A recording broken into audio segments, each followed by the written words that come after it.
जय श्री राम। बहुत स्वागत है आपका आपके अपने बेहद खास कार्यक्रम में। मैं हूं आपके साथ आपका अपना डॉक्टर राज मिश्रा। मेरे मिथुन राशि के प्यारे जातक जातिका, जुलाई किस प्रकार व्यतीत होगा, क्या दिन अच्छे हैं, क्या सावधानियां आपको रहनी है, इन सभी विषयों पर रखनी है। आपको इन सभी विषयों पर जानकारी दूंगा, लेकिन उससे पहले आपको एक बार पुनः निवेदन और जानकारी कि अगर शिवपुराण कथा, भागवत कथा, श्री रामचरितमानस की कथा इत्यादि आप कराना चाहते हैं, संगीत में सुंदरकांड पाठ इत्यादि कराना चाहते हैं और आप चाहते हैं मेरे द्वारा हो और आपके जीवन में, आपके घर में जो दिक्कतें चल रही हैं, जो अशांतियां चल रही हैं, वो दूर हो, प्रसन्नता प्राप्त हो, सनातन धर्म के लोग एकत्रित हों, तो आप मेरे साथ उसके लिए संपर्क कर सकते हैं। और चाहते हैं मेरे द्वारा हो तो आप संपर्क कर सकते हैं। रात को 9 बजे, दोपहर को 12 बजे आपके लिए लाइव भी आता हूं। आप मेरे साथ लाइव जुड़ करके भी अपने विषय में जानकारी प्राप्त कर सकते हैं। चलिए विलंब ना करते हुए बात करेंगे, जुलाई किस प्रकार व्यतीत होगा आपके लिए। तो साहब, जुलाई में शुक्र और सूर्य पहले आपके राशि के अंतर्गत गोचर करते हुए नजर आ रहे हैं। आपके राशि स्वामी सेकंड हाउस के अंतर्गत जाकर के गोचर करते हुए नजर आ रहे हैं। राहु 10th हाउस में, केतु आपके 4th हाउस में, मंगल आपके 11th हाउस में, बृहस्पति 12th हाउस में और शनि 9th हाउस में ये गोचर की परिस्थिति रहेगी। बीच बीच में परिस्थितियां बदलेंगी, यानी मंगल जाकर के चेंज हो जाएंगे आपके, अगर हम बात करें वृष राशि में चले जाएंगे 12 तारीख को, सूर्य कर्क राशि में चले जाएंगे, तो ये अनेक अनेक परिस्थितियां होती रहेंगी। इस पर आपको जानकारी देने का मेरा प्रयास रहेगा। चलिए, तो सबसे पहले हम बात करते हैं, जब मैं मिथुन राशि की बात करता हूं तो मुझे लगता है कि मिथुन राशि एक दिश भाव प्रकृति की राशि है, काल पुरुष के 3रे अंक की राशि है। और एक शब्द कहा कि कबीरा खड़ा बाजार में मांगे सबकी खैर, और ना काहू से दोस्ती ना काहू से बैर। तो मिथुन राशि का यह स्वभाव होता है कि जो भी मिला उसके अनुसार चला जाए, किसी से बैर नहीं, किसी से प्रेम नहीं। अच्छा व्यवहार किया तो आपके साथ अच्छा व्यवहार, और खराब व्यवहार किया तो आपके साथ खराब व्यवहार। तो साहब, जुलाई में क्योंकि आपके राशि स्वामी जो बुध है वो सेकंड हाउस में जाकर के गोचर करेंगे और शुक्र भी 6 तारीख को उन्हीं के साथ पहुंच जाएंगे, यानी पंचमेश का और लग्नेश का, जिसको एक राजयोग कहा गया है, वो राजयोग आपकी राशि में स्थापित होगा।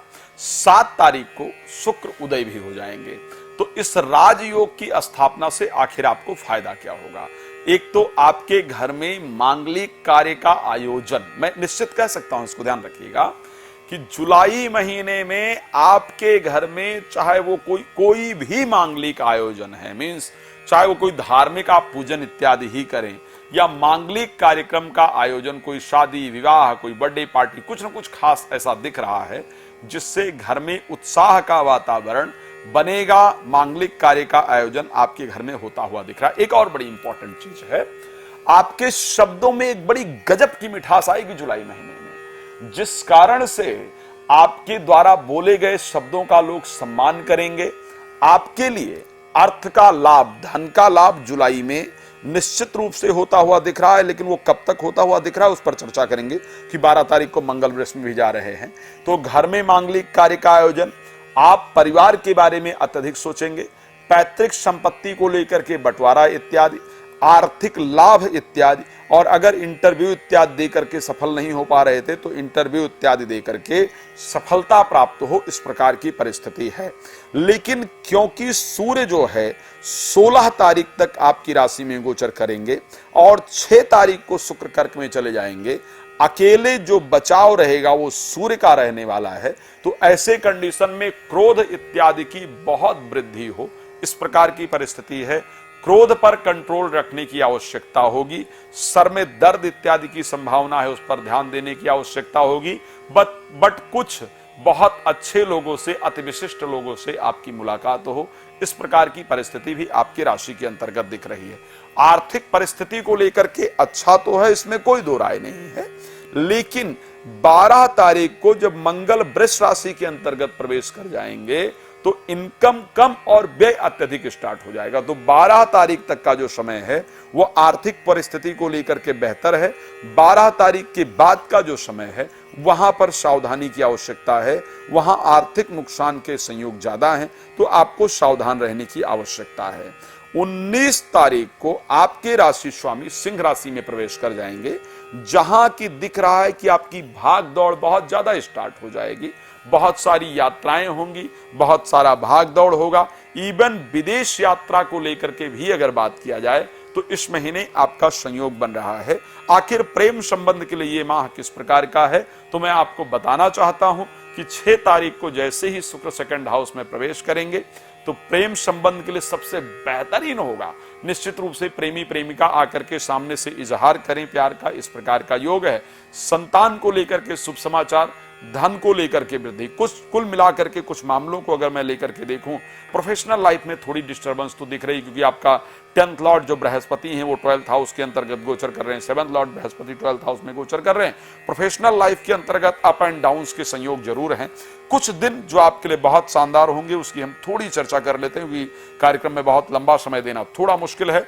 एक तो आपके लिए जो बेहतर होगा, 3 तारीख को दोपहर को 3:58 से लेकर के जब चंद्रमा प्रवेश करेंगे मिथुन राशि के अंतर्गत, 4 तारीख और 5 तारीख, ध्यान रखिएगा, 3, 4 और 5 और करीब करीब 6 तारीख को अगर हम बात करें रात को 10:33 तक, ये समय आपके स्वास्थ्य के लिए बहुत बेहतर रहेगा।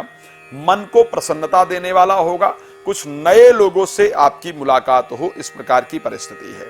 संतान, मित्रता और एजुकेशन को लेकर के इंपॉर्टेंट डिसीजन लेने का कौन सा दिन है? 11 तारीख को शाम को 7:50, 12 तारीख और 13 तारीख, 14 तारीख सुबह 8:43 तक, जब तक चंद्रमा कन्या राशि के अंतर्गत गोचर करेंगे तब तक इस दिन आपके लिए बेहतरीन डिसीजन लेने का समय निश्चित रूप से रहेगा। साथ में अगर देखा जाए संतान को लेकर के शुभ समाचार की अगर बात की जाए तो 15 तारीख, 16 तारीख को शाम को 7:52 तक प्रेम संबंध, संतान और एजुकेशन से रिलेटेड कुछ इंपॉर्टेंट डिसीजन आप लेंगे। इस दिन कुछ इंपॉर्टेंट चीजें होंगी, इन चीजों से रिलेटेड, मित्रता से रिलेटेड कुछ इंपॉर्टेंट चीजें होंगी। स्पेशली अगर मैं प्रोफेशनल लाइफ को लेकर के बात करूं तो इस महीने के अंत में जाकर के प्रोफेशनल लाइफ के लिए कुछ बेहतरीन होने वाला है। 25 तारीख को 10:45 से सुबह, 26 तारीख और 27 तारीख दोपहर 1 बजे तक प्रोफेशनल लाइफ से कुछ इंपॉर्टेंट डिसीजन आप लेने वाले हैं। चलिए, बहुत सारी चर्चा करने का समय थोड़ा कम होता है, इस कारण से मैं कहता हूं कि समय लेकर के आप मेरे साथ बात कर सकते हैं। दोबारा कहना चाहूंगा, भागवत कथा, राम कथा, शिवपुराण की कथा इत्यादि यदि आप कराना चाहते हैं या कराना चाहती हैं तो आप मेरे साथ संपर्क कर सकते हैं। भगवान आपको बहुत प्रसन्न रखें। इन्हीं शुभकामनाओं के साथ जय श्री राम, बहुत धन्यवाद।